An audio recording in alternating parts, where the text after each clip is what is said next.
30 minutes. 30 long minutes. I'm dehydrated. And that's the intro. Play the music. Hello, everyone. My name is Damo. And I'm Clarky. This is Footy Mailbag.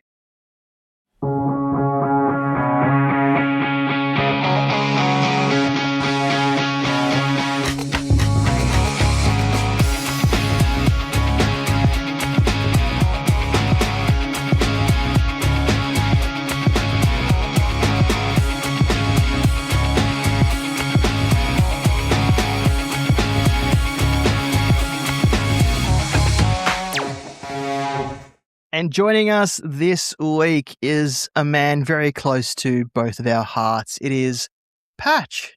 It's me. I'm inside your ribcages. Your hearts are very warm and beating very well. Delighted to be here inside of your ribcages. I was wondering who the aorta fairies were talking to in there. Is that a me. That's a really good niche Simpsons reference. It's a super good one for all. We got it out of the gates early. For three of you who are listening who remember that episode, that's for you, baby.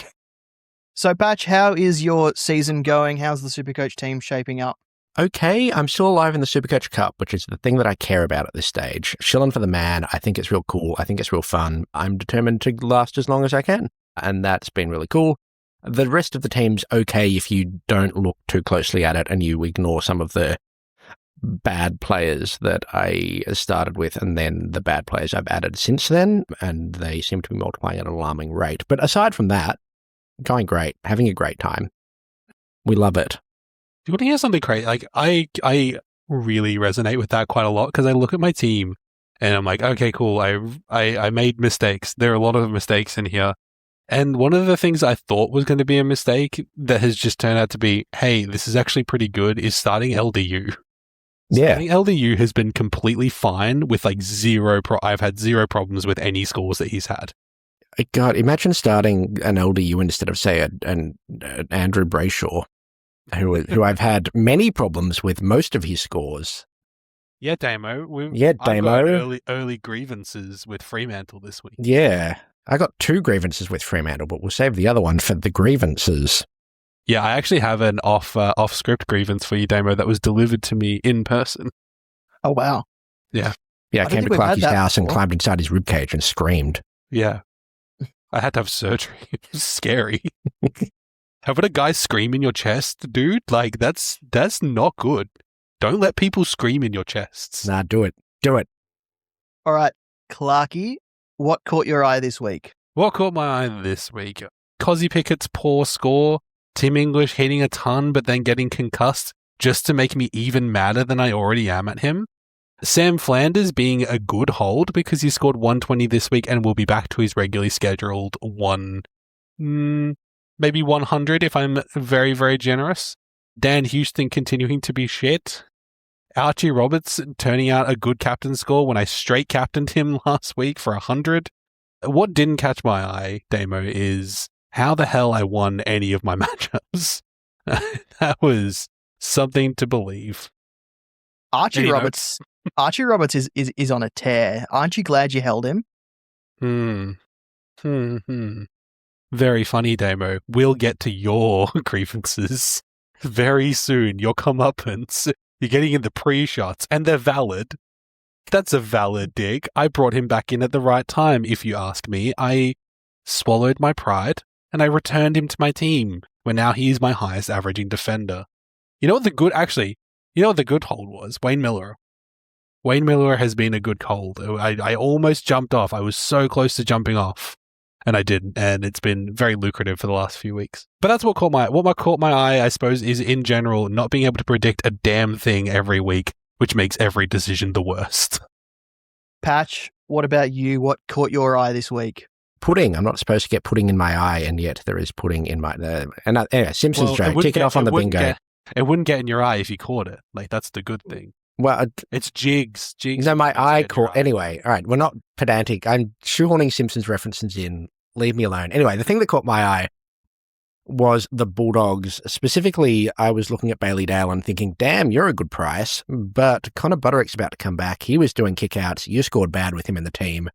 maybe I'll steer clear. And lo and behold, Ballyadale scored 132, I think it was. Connor Buderick, 128. Yeah, same thing. And Connor Buderick, 114. So, who would have thought? So maybe they can both coexist. They both play Carlton this week. They could both score really well. So that was one of the things that caught my eye. I did pull the trigger on Ballyadale, and you're 100% correct that I was feeling the opposite side of what you described, which is, Connor Buderick's in. Maybe I shouldn't do this. Maybe this is a bad idea. I will say, as an owner, those last 28 points specifically were just, I think, through sheer force of will from all owners, because it did not look like he was even going to reach a ton at one point. But thank you to the closeness of the end of that game, I think he really benefited. All right, good chat. Good chat, yeah. Damo, what caught your eye? Just, Clarky, we were agreeing with everything you said. There was nothing to add on to what you said. Yeah, you'd summarized it perfectly. I think it just feels bad when, and I've done this, I'm also a perpetrator, but it feels bad when you let the air hang just a little bit. I'm like, did I say something wrong? No. You said everything right and there was nothing to add. Damo, you should have let the air hang after he said that. He set it up perfectly. So what caught my eye this week was not really Supercoach related, but this podcast related. I was looking at podcast stats and I shared some of it with you, Clarky, in our chat that we have with Nate, who does our captain's article. And we have more listeners in Vietnam than the UK and New Zealand combined. And the countries that feature on our listening list are Germany, Hong Kong, Ireland, Japan. I mean, these could all be VPNs, like you said, Clarky, but still interesting countries. We have one listener in Ethiopia, so shout out to them. Oh, that one's real. Like, I learned that lone one has to be a real person. Surely. So if you are listening from a country that isn't, Australia, can we like get a question from you? Can we hear from you? I actually remember a few weeks back, didn't one of our questions come from a listener who was currently on holiday at the time they sent the question? Yes, I believe. So, he was in Bali or something. So holidaying in Ethiopia. Yeah.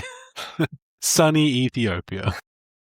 It is really interesting to see all the countries that come through, and I'm like, I don't know what to make of this, because I have no business being having any kind of traction in Singapore. We have a surprisingly amount of listeners in the United States.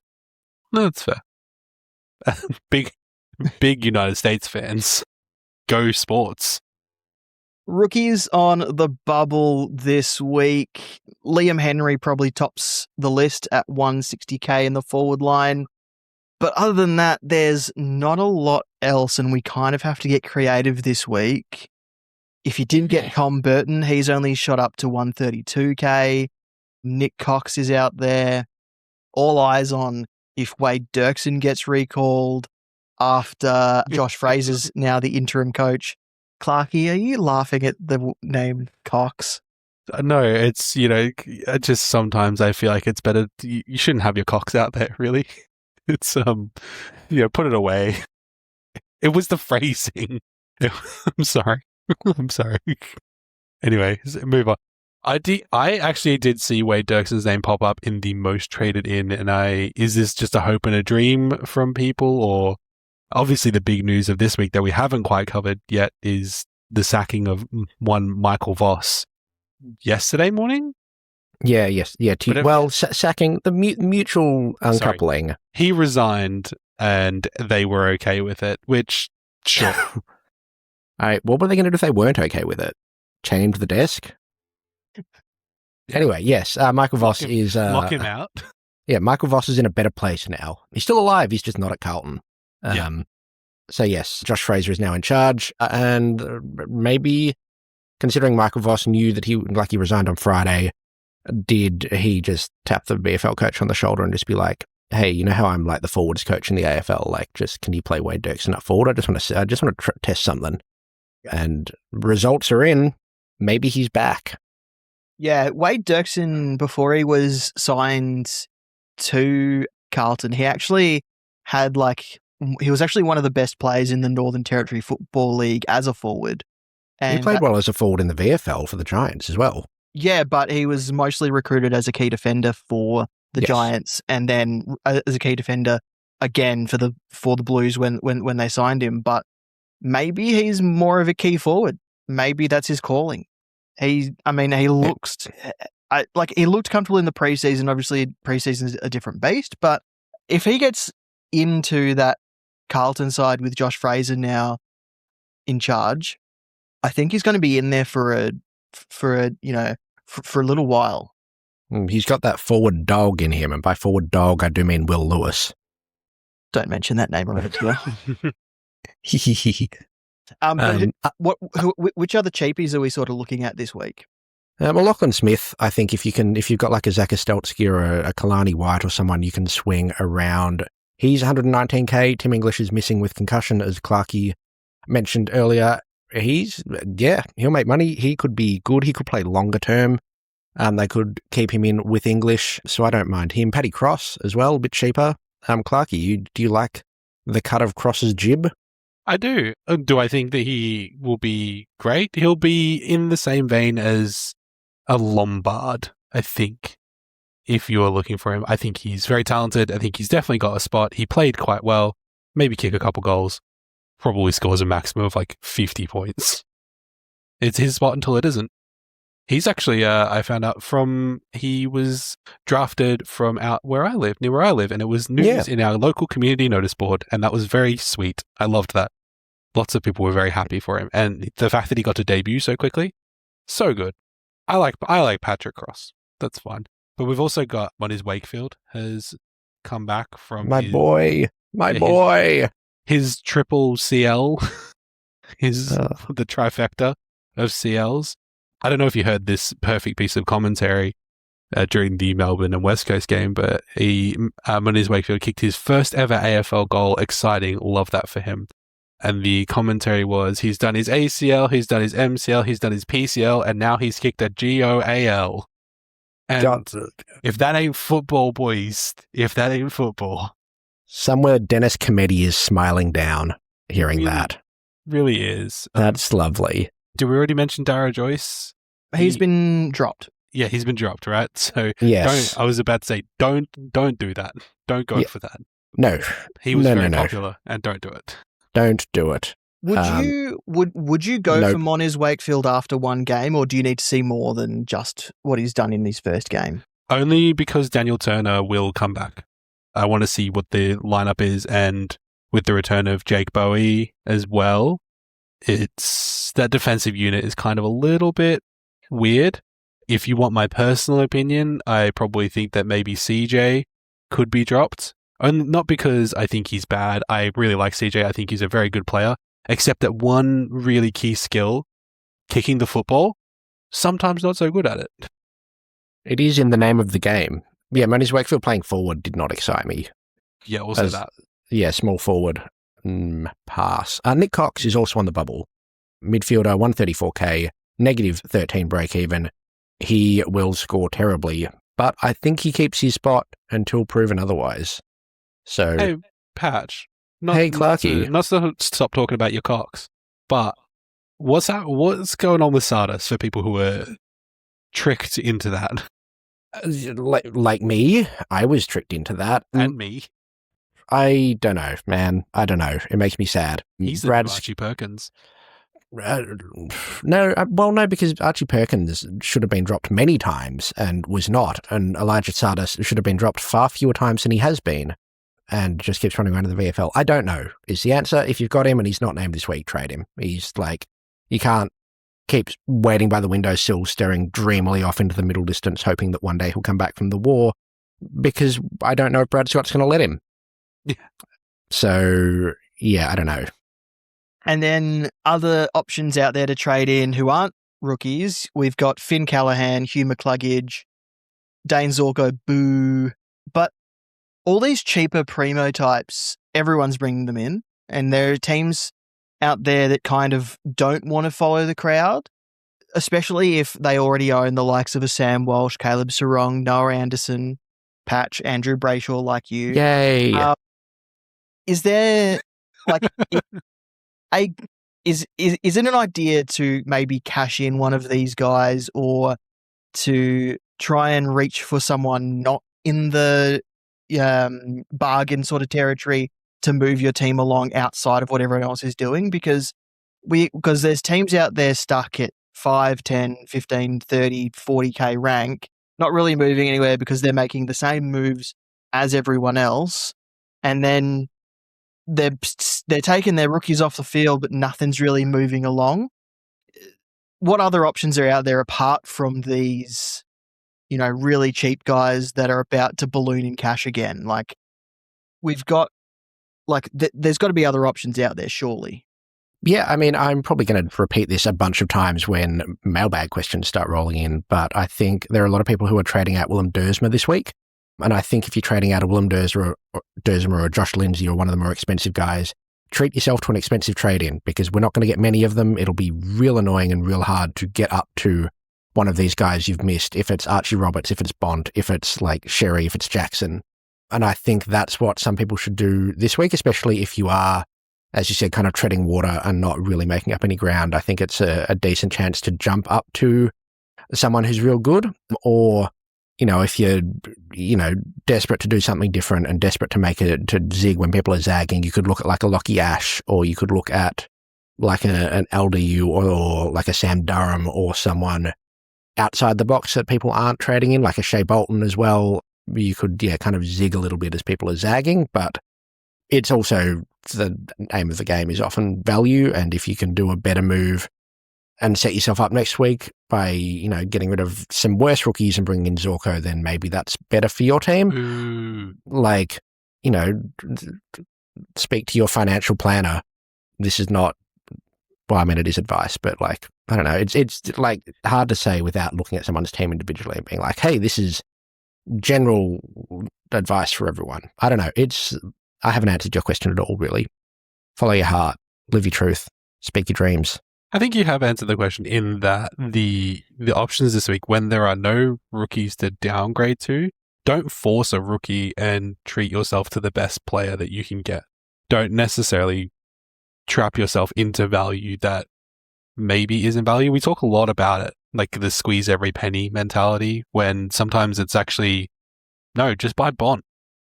He's good. He's good at football. No, like just buy Archie Roberts, he can afford it. Yeah, you're only going to have like 100k in the bank or 50k or whatever, but you've got a guy who's averaging 114 on the year and has just got 151 in Archie Roberts, or a guy with a bruised heel who might be rested at some point, but he's got 163 this week. Like, don't overthink yourself into a trap.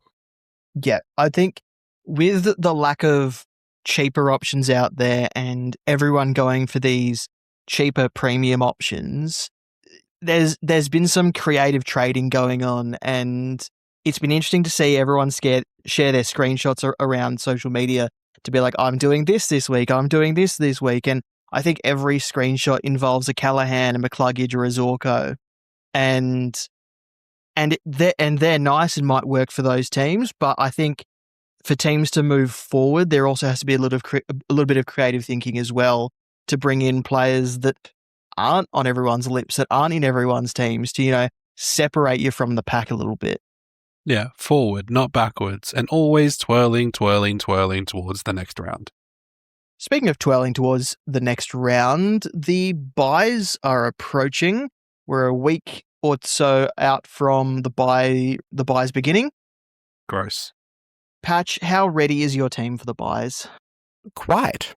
Through absolutely no planning and no real foresight, through sheer luck of the draw, kind of looking mostly fine-ish. Yeah, I think I'll be okay. You know what, kids? I think we are going to be all okay. I'm in a very similar position to you, Patch, where I'm looking at the buys every time and I'm like, I can make this work. Like, yeah, people I'm either one trade away from making my team completely viable, or I could just leave it for that week and be okay. People keep going like, I'm not ready for the bad buy round. And I'm like, which one's the bad buy round again? I can't remember. Can you remind me? For some, it's round 12. For some, it's round 16. For some, it's round... Yeah, I mean, I think my bad buy round, if I do have one, is round 16. But to be honest, I'm pretty balanced across the park for my team. It's Mhm. just round 16 probably has a few more of my captaincy options in it than other rounds. So but round 16 being the last buy round means I've probably traded in all these guys that are going to be playing, and I've going to have other options across, up and when I get to that point. So yeah, I think I'm as ready as I can be for the buy rounds. But yes, just keep on thinking about the buys when you do your trades. Yeah, I think if you notice that you're particularly heavy on one, then maybe just Chill stop out, up a little man. bit. Yeah, And just be that- willing to cop a bad score for 1 week because you'll make it Yeah. up in the long run anyway. And Unless your Supercoach Cup, then you got to watch out Yes, for that. sorry, except for the Supercoach Cup. and that may influence what you do with your trades this week or next week as well. Clarky, let's get to your spark. You've done something Oh. different this week. If by different you mean I couldn't pick between my 2 children, so instead I offered to cut them in half. That would give you 4 children. That doesn't Yeah, solve the problem at exactly. all. You know what? I don't think King Solomon was really thinking through. I think he'd been drinking. I shouldn't have asked. So, I have 2 options that I like equally for the same reasons, and they kind of have the same history of scoring. One is a defender, and one is a dual position mid forward. They're both in the 400 to 500k mark. One is 473, 600, and the other is 457, 300. Stop me if either of you can guess these. One of these 2 lovely, lovely fellas. One has been the beneficiary of what I would say is a breakout in the midfield at a certain club that maybe their heart beats true, maybe it doesn't. I don't know. It's Tom Sparrow. Tom Sparrow is $457, $300. He is a mid forward. Has the last 3 rounds scored 128, 105, and 97. His lowest score this year was a 57 against Brisbane and another 104 and a 98 against Carlton and Gold Coast. He has really stepped into a new role within the Melbourne midfield group. Like, no Oliver, no Petrarca. Jack Steele is kind of running it, and to be quite honest, he cops a lot of the attention, and if he's not copying the attention because he's a clearance machine, Cozzy Pickett is copying the attention because he is the X factor. Oh God, I felt disgusting saying that. Because Cozzy Pickett is one of the best footballers at the Melbourne Football Club and in the league. So Tom Sparrow is really kind of filling the gap of using the ball, getting it forward, and really pressuring it. I would kind of say like a hybrid of like a Jack Viney to Clayton Oliver kind of ratio. So between him and Caleb Windsor, they're really offering something that helps this midfield group quite a lot. And as an older player within the Melbourne Football Club, that responsibility is really finally given him a reason to shine. I like this. I think you're not going to get massive scores every week, but as a dual position player, he's got a relatively low break even this week as well. 74, which is something that he's predicted 90% to hit coming up against Hawthorn, the Western Bulldogs, and GWS. I think there's probably a lot of opportunity for him to continue the scoring of the 90 to 100 range. I like it. It's something different. As you know, with the Spark, we try to pick someone who maybe you're not thinking about, who has a reason that we're looking at him. I like Tom Sparrow. Yeah, he's kind of crept, under the radar a bit, but yeah, he's doing pretty much what every other forward is doing apart from the 3 big guys. So yeah, I like the Tom Sparrow pick there. And you said you had a second one? I do have a second one. So my second one is a defender, as I mentioned. He plays for an interstate club and is currently this week going to be playing against Port Adelaide. That's right. Do you want us to guess? Yeah, you can do whatever you want. Whatever. It's fine. Do Is it John Noble? It is not John Noble. John Noble can get in the bin. John I'm talking Noble about was last week's Spark as well. Yeah. I'm talking about lesser brother Bodie. Bodie Yuland. 473. Bodie Noble. Yeah. Bodie Noble. 473, 600 is currently on a 3-round average. He's got, where is it? I had it here. 3-round average of, oh my God, it's gone absolutely crazy on me. 107, sorry, and a 5-round average of 99, has coming off a 137, but only has 3 scores under 100 this year. 76 to 71 Sorry, 4, a 95 and a 71. Every other score has been 100 or higher. So he has been someone that I picked up in a keeper league. Was just sitting there in the free agents, and I was like, I need a body. I like Bodie Euland. He seems like a pretty cool guy, and he is just having a year. I think this week they play again at TIO, which we know is a Gold Coast fortress, against a Port Adelaide team who may be good, maybe bad. I don't know. We'll find out. Patch is shaking his head. I don't know. Not good. Not I good. I don't think good. They've been better the last few weeks than they were in the previous weeks to that. So I really like this pick. It's a little bit unpredictable, let's say, and I don't necessarily know enough about Gold Coast to understand why, but looking at the trend of the numbers, it seems that he's got a role that's super lucrative to just hitting that like 100 to 110 range on a good day with some poor scores in between. Like, he's not doing any worse than like a Tom Stewart, who people would happily pick up, or a Dan Houston. Anyone who would happily pick up Tom Stewart, I would urge them not to happily do that as a Tom Stewart owner. Don't recommend. Bad time. I like that his floor seems to be about a 70.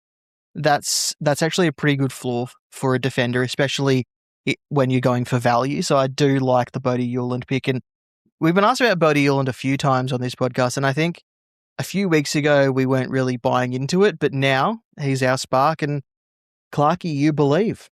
I think it's just the difference between classic and draft, right, in my head. So I think before the 70s, I'm like, I'm going to have to try and predict another good score from him, and it's just kind of difficult. But if you were able to pick him up in a draft league, it's like, well, hang on, this guy has potential. Yeah. And that's more important in a league where players are limited. I like it. So Tom Sparrow and Bodie Euland are the sparks this week. We get two of them because we're special. Because the segment used to be named after me. It used to be named after you. Oh. All right, let's get to the grievances and gratitudes. And Clarkie, that might be one of your grievances there that I've just given it away.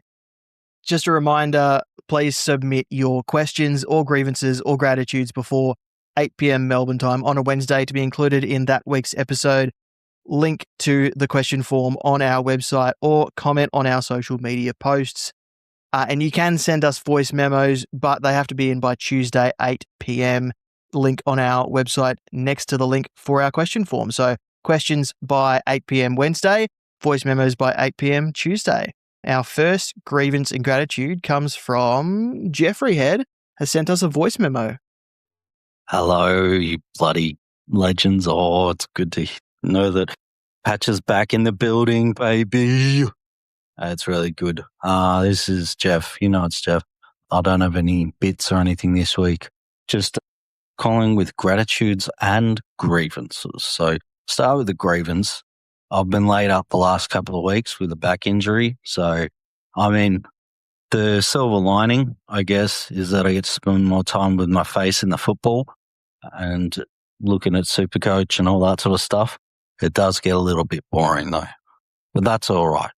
We can deal with that. Gratitude is that you legends are still doing your thing. Grateful that Patch landed himself over at Code Sports. I hope that's going really well for you, mate. Doing real good things over there. Damo and Clarkie, super proud of you blokes to keep this stuff going. The traffic lights are amazing. Don't let anyone tell you otherwise. They are fantastic. And they're great to see when they pop up on my bloody Twitter feed. And I see them and I go, yeah, that's pretty good stuff there. That's pretty good. And then, it fails. But no, they don't fail. They're great. Absolutely love it.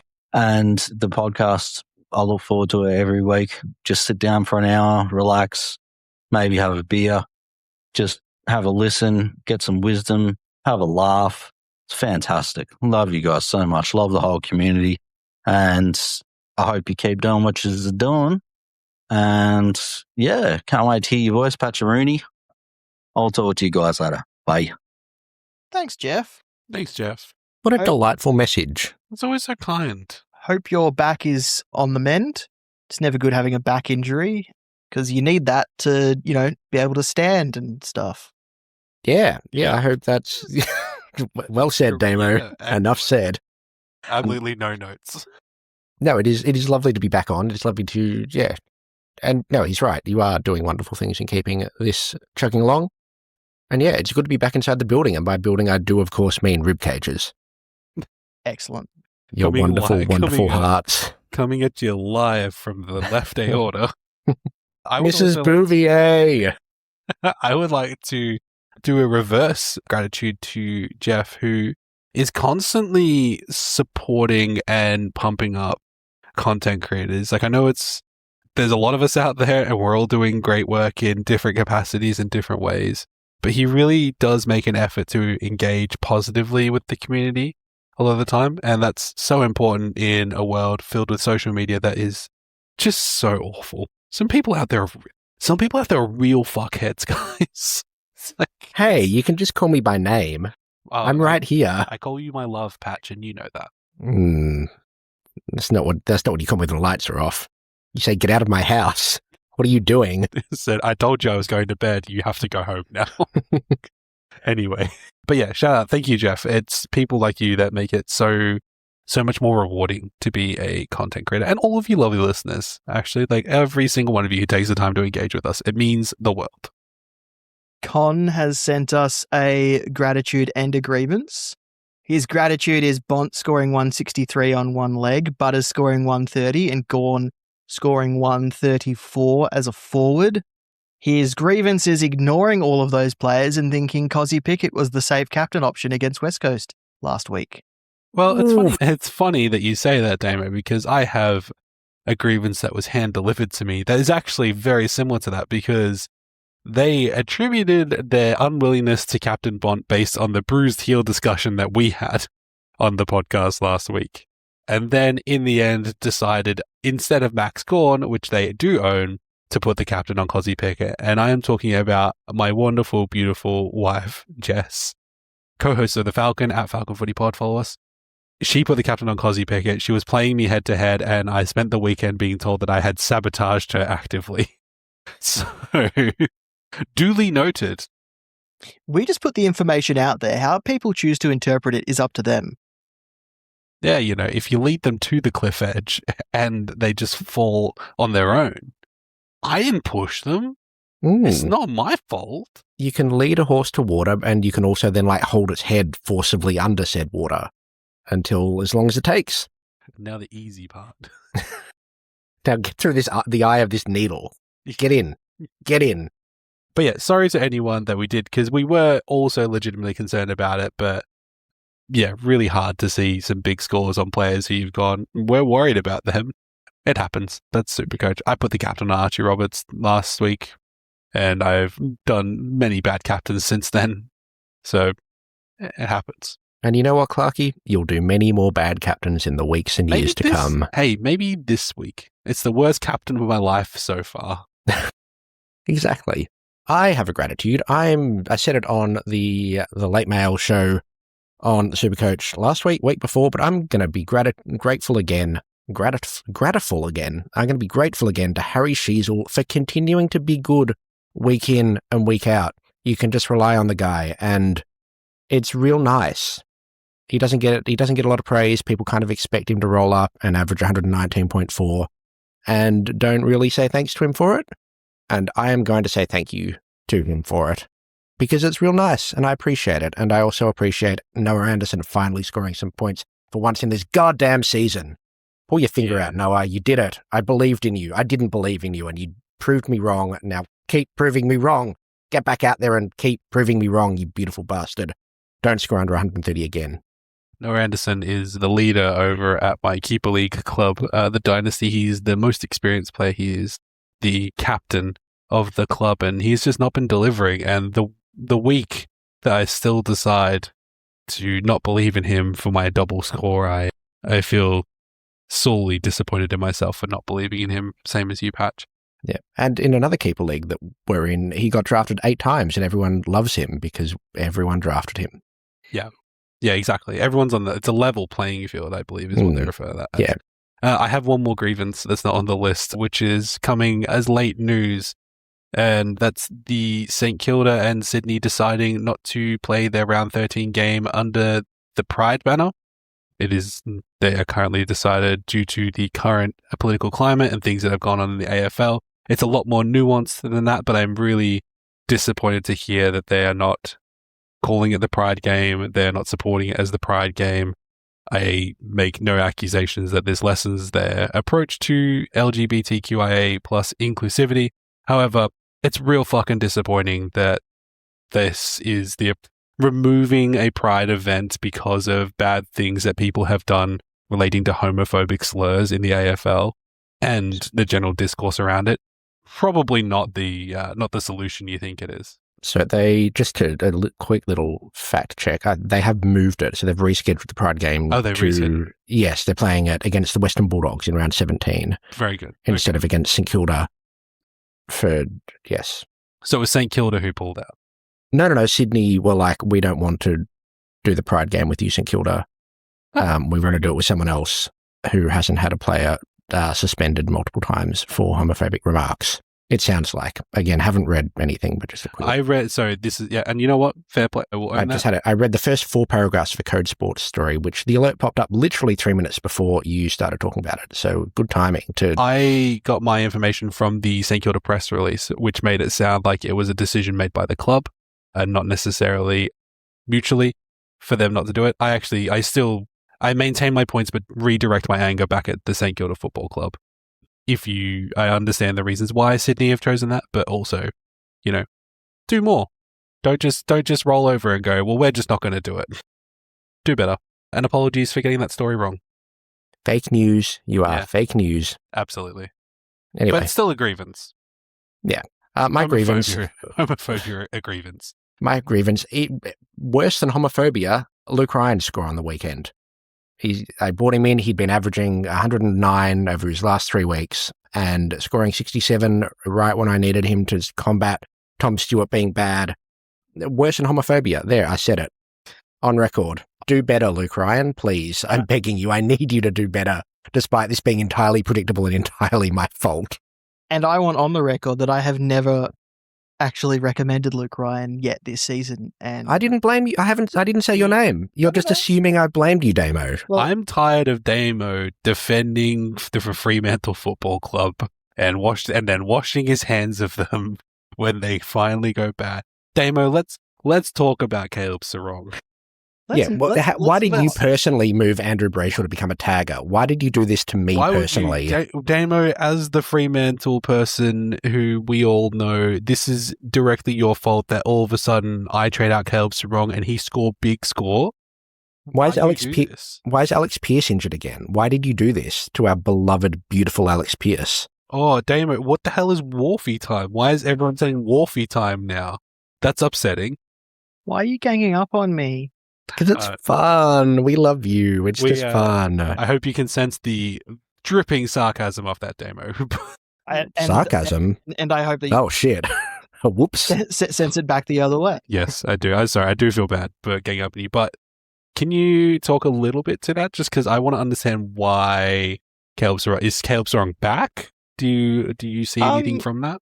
I don't know if he was back. I think his role slightly changed to try and get away from the Connor Nash tag to instead of being in the centre bounce, he was playing one possession out of the stoppage, which kind of freed him up a little bit. But I don't know if it's going to work every single week. I don't know if it's going to be the same every single week. But it looked like they were trying something other than just moving him forward or off the field to try and free him up from a tag. And I think he's still learning, the club is still learning about what they can do to help Caleb Sarong. And that was one of the things they found that worked on the weekend. So whether they do that again or not, I have no idea. Very good. Thanks, Damo. And let's move on to the questions. First one comes from Wayne. He says, cheapies? Joyce, unknown job security. Well, he's dropped. You can stop talking about Joyce. Liam Henry seems to have a role. Nick Cox likely to get an extended run, and then Paddy Cross off the bubble, but seems to do the right things. We spoke about these guys earlier. Liam Henry seems to be the main guy. Ross loves Liam. I think Liam Henry's going to get a bit of a run in that St Kilda side as long as he keeps doing what he's done the last 2 weeks. He's probably not a 60 average guy, even though that's what he's scored the last couple of weeks. He's probably more of Leo Lombard kind of player, like what Clarkey said Paddy Cross is. But yeah, Liam Henry's probably the top guy. It's the trouble with forwards, isn't it? Like, it's so volatile in their ability to score.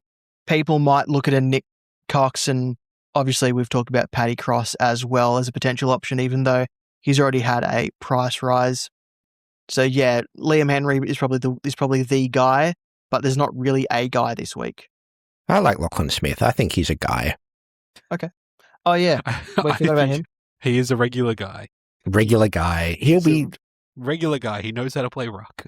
He might not be there long term. There's every chance they decide their mix doesn't work, but I think he's as good a bet as any other guy this week who's not Liam Henry, and Liam Henry's a bit more expensive. Or Wade Dirksen definitely would be a guy if he's picked. Yeah. But yeah, I don't know. Yeah, 100%. Next question comes from Peter. He's keen to move out McAndrew and Farrow and maybe use a boost. Most of his rookies and mid prices have cash to make, but some slow, like a Harley Reid with a break even of 44 and scoring well. Do I move him now to get McCluggage/Finn Callahan, or just save a boost and ride Harley Reid's scoring? I think if you're using the boost, I would be trying to get in a big dog, get in a Bont or a Sherry or a Jackson or a guy who's 600k plus is what I'd be trying to use the boost for. And if you're not using a boost, that's fine. But yeah, then you could look at a cheaper guy and let everyone else keep fattening up while they're cooking, I think, is my hot take. Clarky, do you disagree? I like that you said bringing a big dog, and then the first guy you said was the biggest bulldog. Well, I think, isn't Lachlan Smith bigger? He's a larger bulldog, and why hasn't he eaten the other bulldogs? Sorry, I'm talking about the emotional weighting of Marcus Bontempelli's scoring ability. Oh, yes. But no, I understand that you're referencing specifically the size of the player. And yes. Okay. Yes. Yes, it's not the wires crossed here. We have, yeah. It's not the size of the dog, or it's the size of the dog I'm referencing, but you're not. It's not that. Yeah. Moving on. I would have chosen a Great Dane, personally. Would be my big dog. Nah, but Bernese Mountain Dog for me. Just lovable goofball of a dog. No, I completely agree with you. I think it's really important that... Yeah, they are lovable goofballs. I think it's really important that you make sure that, don't try to fool yourself into getting players you're not necessarily confident in when you have opportunities to bring in players that offer a little bit of stability. Like I was saying earlier, owning LDU has felt perfectly fine, and I haven't had to be worried about him all year. Owning Zach Butters, ditto. It's been the same thing for me. I haven't thought Patch could call out with Harry Sheasel. So you want these types of guys who you can just sort of not worry about. You go, I've got him and I can focus on the other issues in my team. So if you're trading up, getting a Bont at 612 this week, I think is the move if you don't already have him. It's pretty good. Yeah. Also, we're what, 50 minutes in? Have we mentioned Isaiah Wangan-Miller yet? That he's out for 3 weeks? No, we haven't. No, not yet. But we also didn't mention Zach Bailey for about a month. Yeah, Bailey Schmaley, it's fine. Yeah. Anyway, moving on. We've mentioned him. We've ticked it off. I think it's just no one's talking about Nas because he's injured for the next 3 weeks. So we'll see. Oh, maybe there's a question. Is there a question about Nas? We'll find out. No, to be honest, I forgot to put it on the run sheet, so that's my fault. No, it's fine. Isaiah Wangan-Miller is injured for at least 3 weeks with a calf injury, but St Kilda are being cagey with the information. That's promising. We always love when clubs are cagey with information. Yeah, I think he's got to be a trade, right? I don't have him. I'm very lucky that I've dodged that bullet, but you can't kick around with him. I think it depends on your team situation. If you have the cover, then I don't think he's a must trade. But if you don't have the cover and you have enough trades, maybe you still have a boost left, then yes, I think you trade him. But depends on where your team is sitting, what sort of money and trade you have in the bank, what cover you have, if any. I think it's very team dependent what you do in this situation. 3 weeks at this point in the season is almost too long to hold, but we are approaching the point of the season where a short-term injury is a hold. Yeah, well, the annoying thing is as well that he's got to buy in round 16. So he'll miss 3 weeks and then come back and play 2 weeks or 3 weeks and then miss again with a bye. So that's also a minor annoyance. But I don't know. Next question comes from Pete Z. Always curious on when to dispose of rookies like Jagger, McAndrew, and Philippou who are covering their BE but only going up by 10 or 20k per week. I think we said it last week or the week before, and I'm stealing this quote from the Phantom's Lair. Never be afraid to move on a rookie if it improves your team. Like, the extra money is nice, but if you have a trade that you can pull the trigger on now and you're not worried about the extra 10 or 20k that someone might or might not make, then just do it. Like, there's never a right time or to get off a rookie. There is a wrong time, but there's never a right time. It's just about what trades you can put in the gun and improve your team. Yeah, I think that's right. I think it's depending on your team as well. If you're in desperate need of like some forwards, then you're going to have to trade a forward rookie out. So sometimes it's just the best case scenario, or it's the least worst case scenario, and that's kind of fine. Yeah, it's very much a horses for courses, and you're not going to have them there at the end anyway. So, yeah. And you can just find solace in the knowledge that you are going to make the wrong call regardless. Yeah, simply, as someone who's been making the wrong call out of 2 decisions for more than a decade now playing this game, you're just going to stuff it up. So just embrace it. Yeah. I think it's also thinking about the specific roles of those players as well. Is it a spike, and if you can improve your team and those kinds of things. Like, I'm actually happy holding McAndrew for a lot longer than I would be holding Philippou, and the same thing now with Vosk on and like holding a Jagger. So, And there is also the case that rookies like can lose money. Like, that's not the end of the world. If you think Farrow will be able to like make his cash back, for example, then you can just have him like tread water for a few weeks or dip a bit, and he'll then come back up. Like with a Sam Grill, if people are holding on to him as well, like they can restart their cash generation. And he said a lot with especially the smaller forwards, or like the forwards that will have a big spike score and kickstart it again for a few weeks. So it's also not the end of the world to like hold someone who's lost a little bit, but yeah.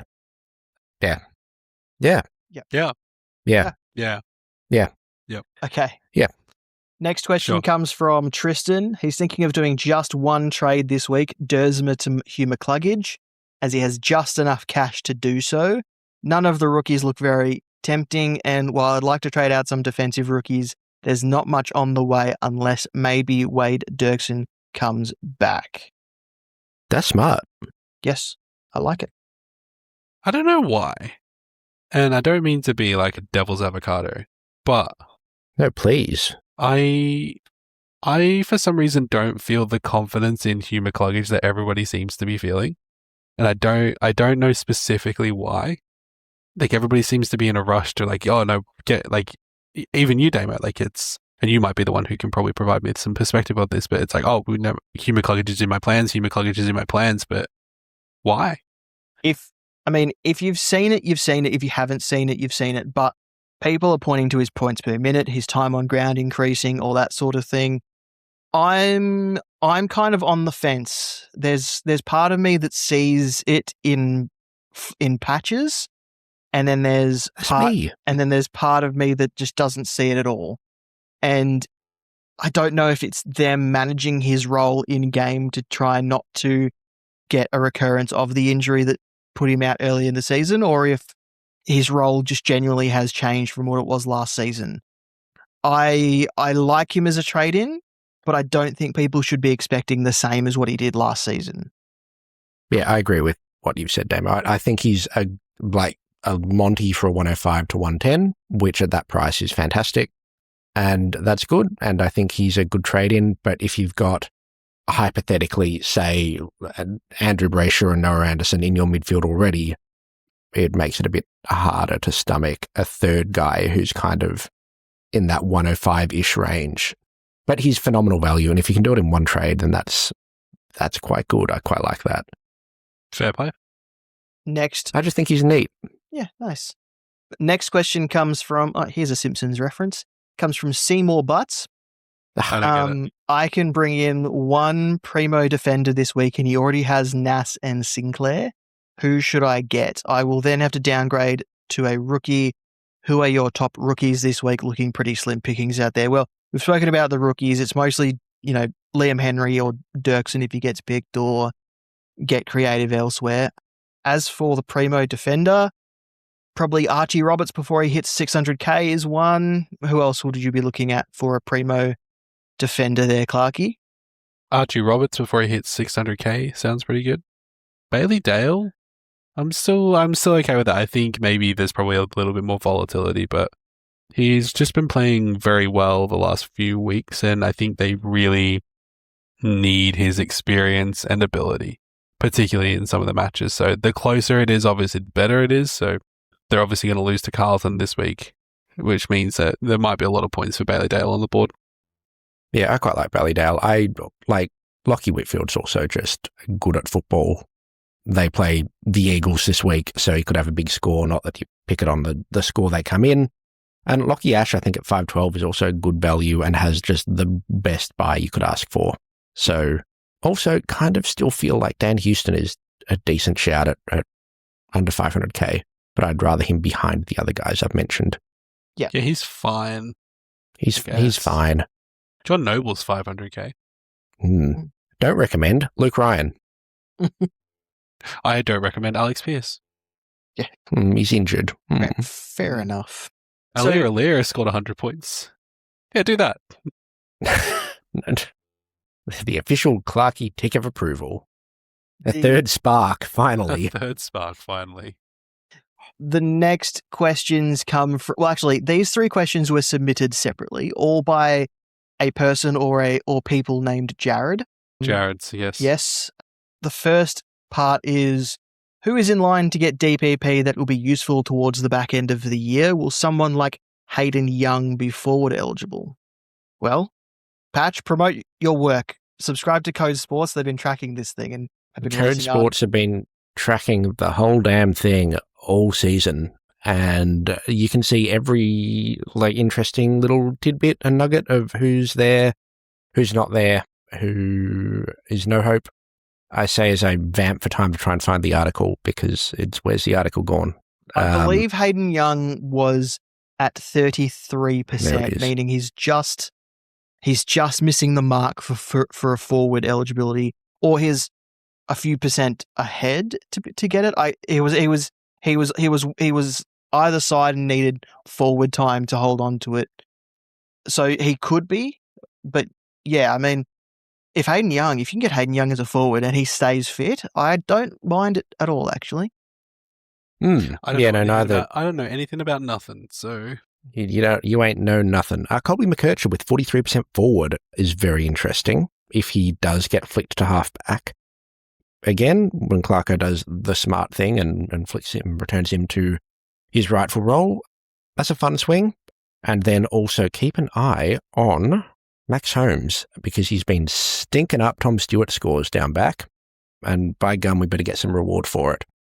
Or I better get some reward for it. Not many other people are suffering along with me because no one else was stupid enough to trade in Tom Stewart. Anyway, late grievance coming at you from inside your ribcage.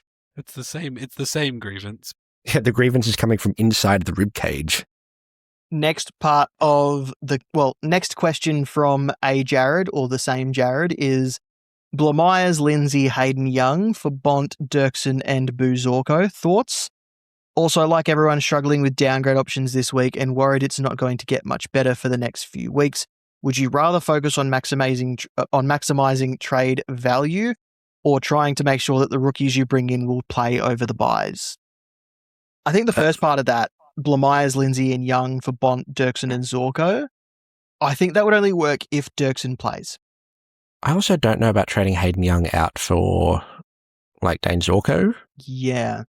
I don't love that I just think if you've got Young, you may as well stick with him a bit longer. Yeah, not having followed his scores religiously off the top of my dome, but I'd think that 3-round average of 91, I'd probably rather keep moving rookies on and off before I start getting stuck into the Hayden Youngs and Andrew Brayshaws of the world, your Caleb Sarongs even.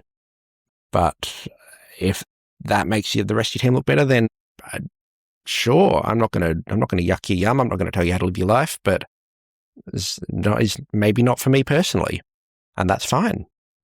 Yeah, fair enough. What was the second half of the question? I've forgotten it, so Clarky can answer. Everyone's struggling with downgrade options this week. Rather focus on maximizing trade value or trying to make sure the rookies you bring in will play over the buys?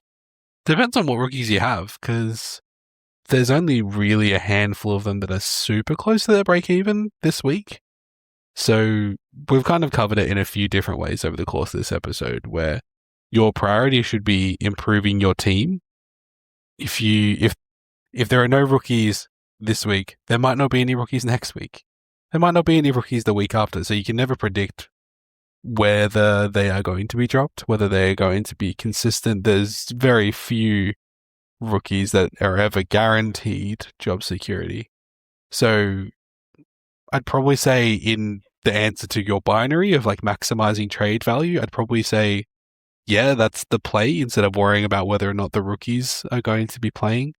But also the best thing you can do is just bring in the best players that you can and be sensible about it. You know, if you're worried and you want to have a nest egg, maybe just bring in one primo and then just do one trade. Yeah, this is kind of the point now where it's time to be strategic. Yeah. And then the next question from a Jared, or the same Jared, we're not sure, is any buy strategies currently missing 4 keepers in buy rounds 12 and 15, 3 and 13, and 16, and 5 in 14? Should I be trying to load up more towards the back when I have more premium courage? What is the minimum number of players you want to field each week? Well, 18 is the answer to that one. I'll give you that one real quick. And keepers and rookies, or do you only care about the keeper numbers? I care about rookie numbers. I I support rookies. This is a pro-rookie household. Yeah, you kind of want, I always aim for like 20, and then that gives you wriggle room for when your rookies are dropped or someone's injured or whatever. And generally, if you load up with primos at the end, you'll be trading through the buys and bringing in guys who've had their buy. So as a general rule, it's easier to alleviate pain at the end of the buys than at the start.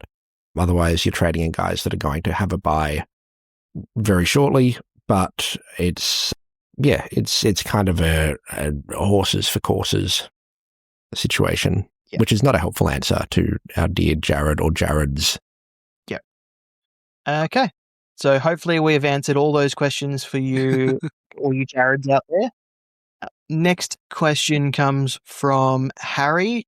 Is it too early to start trading in 99k dual position dead rookies to get the best upgrade possible? I need to keep upgrading while holding an injured Nazire. Every other trade has me 5k short of getting Bond. I don't trust Hugh McCluggage yet. The rest of my bench are slow burn rookies that play every 2 weeks. I'm doing it this week. I'm bringing in Kalani White because I've gone all season without a loophole, because every year I say I'm going to start with a loophole and then have somebody dropped after round 2 and then have 2 loopholes, which is 1 loophole too many. And then this year it never happened. And I've been like praying Zach Ostelsky is not late in each week. And 1 week it happened and I nearly captained him. So yeah, it depends on the rest of your side. If most of your guys are not playing every second week, I'd probably lean towards trying to get someone in who is going to play, like a Liam Henry, and then possibly going for someone a bit cheaper, like, you know, Bond being very cheap at 612 is nice, but also Ed Richards is 530, and Ed Richards is very good at football and is capable of averaging 120 on the run home. So, I mean, as an owner, he's not doing that, but you're correct in saying that he's certainly capable of scoring better. But is he? No. And Luke Davies-Uniacke is also at 549k as well, which is, he's had a really good season so far, as Clarky has pointed out. Hasn't really had a bad score all season. I feel like, I don't know if I'm making this up or not, but I'm pretty sure in terms of total points, he is on par or very close to Nick Dacos, LDU, if you want a comparison of the level of scoring. On total points, he is above Nick Dacos. Damn, congrats to LDU on winning the Copeland Trophy. Luke Davis-Uniacke is 11th for total points. Nick Dacos is 26th. There you go. See, and it's something my good friend Lekdog, our good friend Lekdog. No, you know what? He's mine. My good friend Lekdog. No. My good friend Lekdog has said whether or not he said it flippantly or it means anything to him is another thing, but he did mention that sometimes all that matters is total points because that's what really counts towards your end of season rank if you're worried about long term. Yeah. He says some smart things sometimes, that Lekdog. He also says some of the funniest things that I have ever experienced in my life, and I love that. I don't know, should I tell? I can tell a Lekdog story. Lek and Patch both came over to my house to play board games. Fake news didn't happen. I wasn't there. And that was good. I didn't even get on the plane. I don't know what you're talking about. I've never met this man before in my life. And Jess had made banana bread. And I was like, okay, would anyone like some banana bread? And I was going around to hand it out. Lek takes a piece. It's toasted, it's buttery, it's delicious. He takes a bite, he's like, this is really good. And then we all sit down and probably, 5 minutes later, he goes, oh, are there bananas in that? And we kind of all looked at each other and went, yeah, it's banana bread. And he went, oh, I have an allergy to bananas. That's not good. He said it in the exact same intonation as the fiddle-dee-dee. That will require a tetanus shot. Yeah. And I think about that moment often and fondly because I love him so much. Yeah, it is nice to remember our dear friend Lekdog after he was slain by banana bread. Yeah. God, it's just so tough. He's in a better place now, I'm glad which means he's just not watching Carlton. Yeah, I was going to say. And he's moved house. It's so good that he's not been able to see Michael Voss's downfall. Clarky. Anyway. Nebulous Tim has returned. Hey, they're back. Is this the first Nebulous Tim of the season? Well, they're all nebulous, and they are one entity in effect, Damo. So the nebulous Tims are always with us. This is the first time they've asked a question, and maybe it's taken time for their new Tims that they've assimilated. In fact, I can see a sneaky Tim on the run sheet a little bit further down who might be joining the Legion soon. He's in danger. We have 618k to buy a defender. Who would you choose out of Dale, Ash, Zorko, Boo, or splash the cash and get Archie Roberts? With cash gen drying up, do we get Dale and bank 65k for upgrades elsewhere? We appreciate the response. We continue to watch all. We are all Tim. I didn't read the full question, and it's really good that Nebulous Tim is on my level. That's good. We are all Tim when you think about it. Well, when you're absorbed, you are. Yes. Well, yeah, I mean, yes. But also spiritually, we are all.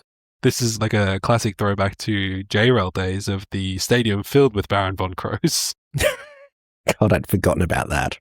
God, what a time. What a time. I'm Baron. I'm not sure he listens, but I miss you. I miss Baron as well. Yeah. Nebulous Tim is inside both of your rib cages with me as well. Just shout out. Yeah. Very good. Of course. I've forgotten the question. My rating for these players would be Roberts, Dale, Ash, Zorko. Yeah. Boo. Pretty much goes in value order there, Clarky. Yeah. I think there is a situation where if Nebulous Tim's many teams are all struggling for cash generation, then you could mount the argument for Dale ahead of Roberts.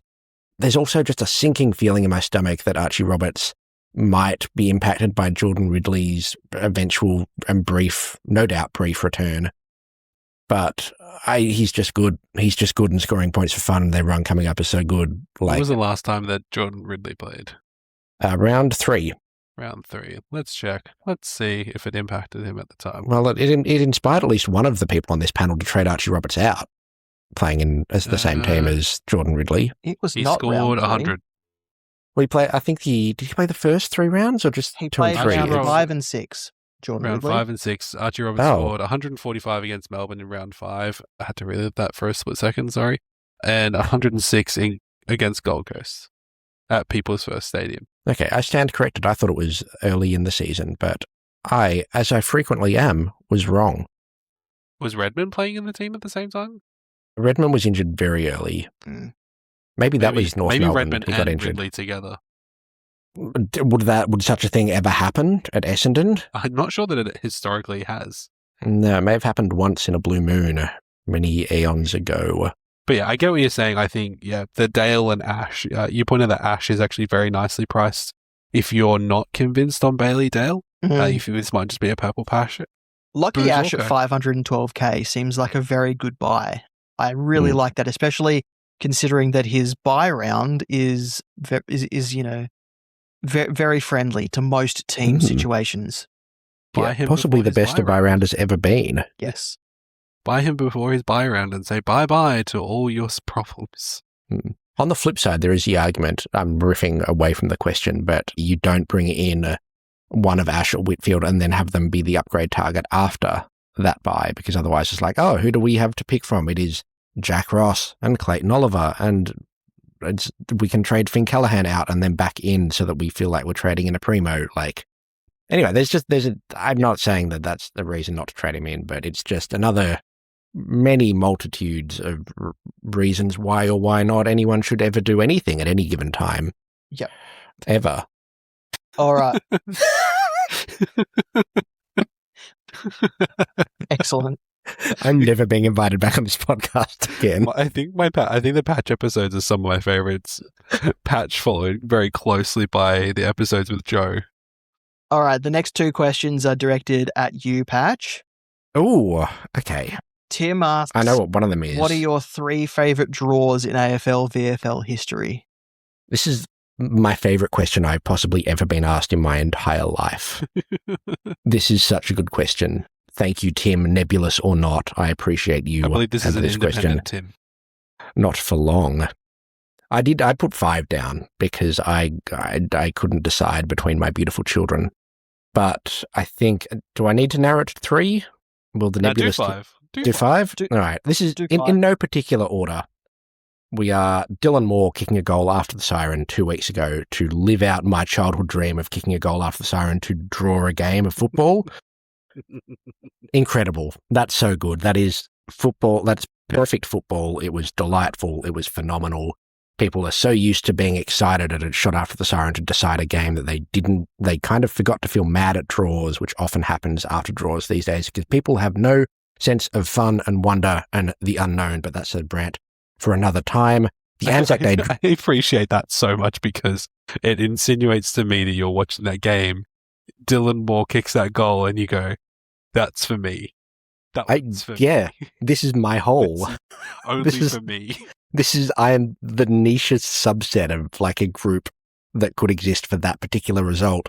And then there's a small group of maybe 10 people who are rooting for me to get that result, but not really for the result itself. And it's, anyone who I got like 6 messages right on that goal. I'm pretty sure there's a beacon.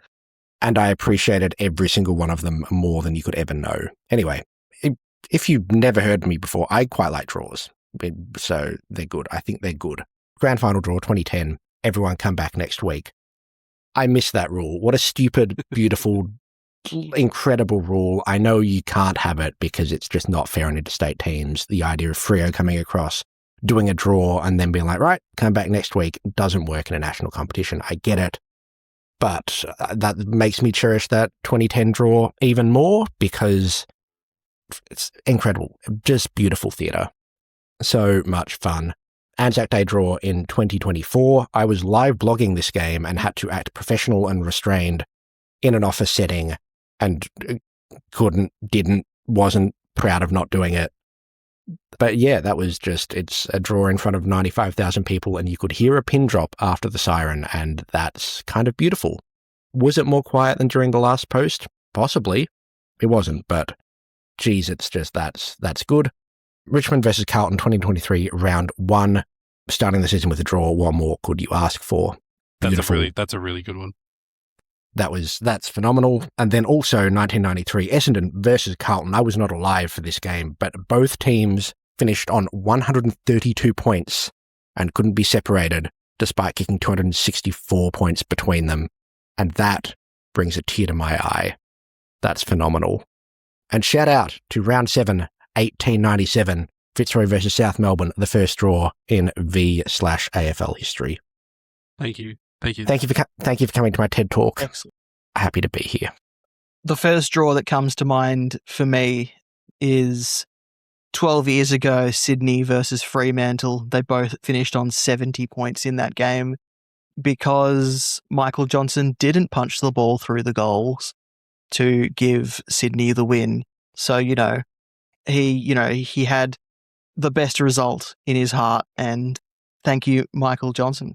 Shout out Michael Johnson. I Known for two things, saving a draw and then also being on negative 12 points at halftime of a game in Supercoach once. looked up when exactly that draw was, and the first three players that come up in the picture is Tendai Muzungu, Zach Clark, and Cam Sutcliffe. So those are three players who certainly played for Fremantle that I forgot about. Excellent. And then the next question, Patch, is... Oh, sorry, Clarky, do you have a favourite draw? We're not done talking about draws, Damo. This is the Draws podcast now. I'm a fan of middle. Yeah, no, good. I think it's a good one. Do you have, is that an underwears or is that like a t-shirt kind of situation? I use it for pajamas. Oh, okay. They get their own drawer. That's fun. Well, so I have two smaller drawers above it. That's socks and underwear. Okay, and pajamas. Yeah. And then what? Are there two under that? Is one t-shirt, one trousers? One or underneath it it's then loungewear. Loungewear? Yeah, so I have... How much loungewear and pajamas do you have independently to require a whole, drawer each for them? So typically, a lot of my pajamas don't have pockets, right? So it's specifically clothing that is for sleeping in. And right. then I have a lot of really comfy Bonds track pants. I have had a nice pair from Gun. Do they have pockets or not? Yeah, pockets, right? So that's why I think they're better as loungewear, and it's good just because they're quite thick material and they're good for this weather, particularly in Melbourne at the moment. It's perfect for me to wear my nice loungewear. Yeah, no, I love that for you. Do you have multiple colours or Damo's back? He literally got up and walked away. He couldn't deal with it, and he's back. So maybe we should keep going. What colours have you got? We're good. I love that, you made that gag just as, I was starting to think, how do I make this, segue the conversation to chest of drawers? And I appreciate you so much for beating me to the punch. We've spent a lot of time talking in our very, very good friendship. So I think all three of us have moments where Damo knew what was happening and was powerless to stop it. It was absolutely, unfortunately, railroaded. But yes, I'm going to stick with that. Good answer. Fair enough. And then the next question also asks about draws. Con was doing his footy tips this week and was wondering how many teams will draw. I know the answer. I know what my prediction is. Everyone, isn't it? 18 teams are drawing this week, baby. Lock them in. I know you can't pick it as an option on the tipping, and that is an outrage in and of itself. Cowardly. Get it together. You should be able to tip draws. I would get 3 tips correct a year maximum, and I'd be proud of it. You'd be the greatest man. God, imagine the year that I get 50. What a season that would be. We're not too far away. God, I should follow a different sport, you'd think, for someone who likes draws, but you know what? If there were 50, they'd lose their charm. The fact that there's only 1 or 2 a year is part of what makes them magical, and they would lose their... Stop. What's the question? I'm getting immediately sidetracked. No, I agree. It is special. The question was how many teams will draw this week, and you said all of them. Yes. So, you've answered all the of question. them. I did answer the question. You've answered the question. Keep a lookout for our traffic lights across socials and on our website. Green is good, yellow is a watch or hold, red is a trade or avoid. A player could earn their rating for several reasons, including but not limited to scoring potential, job security, price point, reliability, or injury status. Read the blurb to get our thoughts. That'll be posted after teams drop on Thursday. Clarky, our vice captains and captaincy article is on our website, but it is. Nate does that. For the people that read it, they would see that, Clarky, you are going to reveal your vice captain and captaincy combo in this episode. I love that I wasn't discussed about this. Nobody mentioned this to me until I think it was just I didn't hand in my homework, and then they just went, we're publishing it anyway. So I have opted this week for one Brothody Grundy. I'm assuming that's what Brody is short for. Yeah, I think that's right. Brothody. Yeah. against Collingwood. Just makes sense. Who is Collingwood's ruckman right now? No. Yes, exactly. Exactly. And then I'll follow that up with a captain on the old Marcus Bontempelli with his bruised heel and all. Wonderful. Excellent combinations. Yeah. Patch, who's your vice captain this week? My vice captain will be Brodie Grundy this week, like Clarkey, and my captain will be Kalani White because Brodie Grundy is meeting his break even of 180 against no in the ruck this week. I mean, like last time I had Grundy in captaincy calculations, he played on a Thursday night and I straight captained him and he scored 150. So I could do that again, but I'm bringing in a captaincy loophole and it would be rude not to use him week one. Exactly. Yeah. Check out Nate's captain's article on the website, gives it his thoughts on the best options this week. And that's it for this episode of the Footy Mailbag. Patch, it's been good to have you back, even if it was a little chaotic. It has been delightful to spend an hour and a half inside of your chest, and I'm so sorry it was an hour and a half and I've spent the whole time talking and then answering questions by riffing for 3 minutes and then going, what was the question again? But that just shows how much it does feel like home inside of your hearts. Anyway, thank you for inviting me back. Thank you, everyone, for listening to me. If you're still here, why are you still here listening to me? Anyway, thank you. Love you both. If you haven't given us a rating on your listening platform of choice, please do so. It helps new listeners find us. You can find us on social media, on X and Facebook at The Footy Mailbag, also on Instagram and thefootymailbag.net for our website. I am at DamoSC on Twitter, and Clarkey, where can people find you? Did Patch mention where people can find him, or do we need to, does it need to do that? I think we've mentioned Code Sports about 7 times in this episode. If they haven't worked it out by now, they haven't been listening. That's it. You can find me under the bridge in Preston. Oh, very good. Throwing either riddles or rocks at passers-by, and you just have to try your luck Do you get to find out which is for you. No, I pick. Okay, very good. You've You gotta- can find me not under the bridge because I don't want to get hit by the rock. But over on Twitter, I'm at QuantumJC. But more frequently, I'm tweeting from at Falcon Footy Pod, which is the other podcast I do with beloved co-hosts Cass, Chris, and Jess. At Falcon Footy Pod for that one. Thanks for listening. We'll talk next time. Bye-bye. Bye.